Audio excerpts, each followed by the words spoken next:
And so we are holding this whole system together by playing its game and by not even often even thinking about how it works and what's actually happening.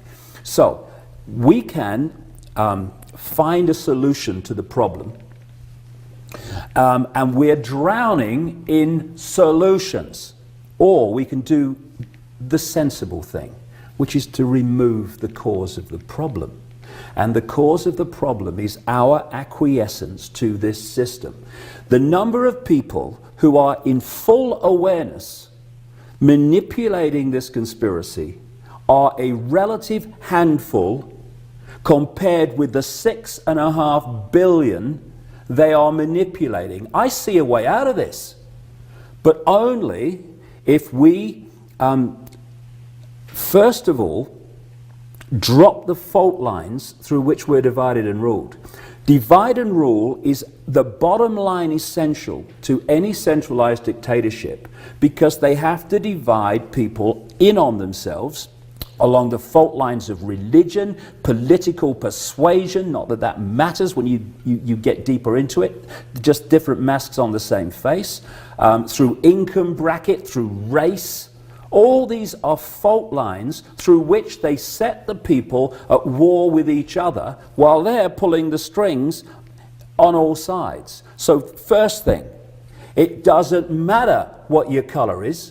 It doesn't matter if you're Jewish or Muslim or middle-class American or Southern Baptist, or if you are sky blue, bloody pink. It doesn't matter what your income bracket is, beyond the real elite of the elite. It doesn't matter what your political persuasion is, because they are after total control of all of us, right? Now, if we go on fighting, whoa, he's a Republican, oh, he's a Democrat, and all this rubbish, oh, I'm a Christian, oh, I'm a Muslim, and all this stuff, therefore you don't come together and in unity and face what is massively affecting all of us and our children and grandchildren, by the way. Try telling them when the police state's in place and they're microchipped and all the other stuff. What were you doing, Mummy and Daddy, when this came in? Oh, I was arguing over Bush and Obama. Oh, I was arguing that Muslims were better than Christians. I was watching Britney's comeback tour. Right. It's pathetic, right? So the first thing we have to do, ladies and gentlemen, is frickin' grow up, right? Because we owe it to our children and grandchildren to grow up and start coming together and start facing the fact that we are looking in the face of a global version of Nazi Germany within the lifetimes of adults today, well within the lifetimes of them.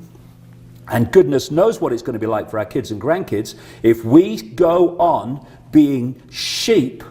You look at a herd of sheep, a massive herd of sheep. How do you control them? One shepherd, one sheepdog can do it, right? And what does the sheepdog represent? Fear.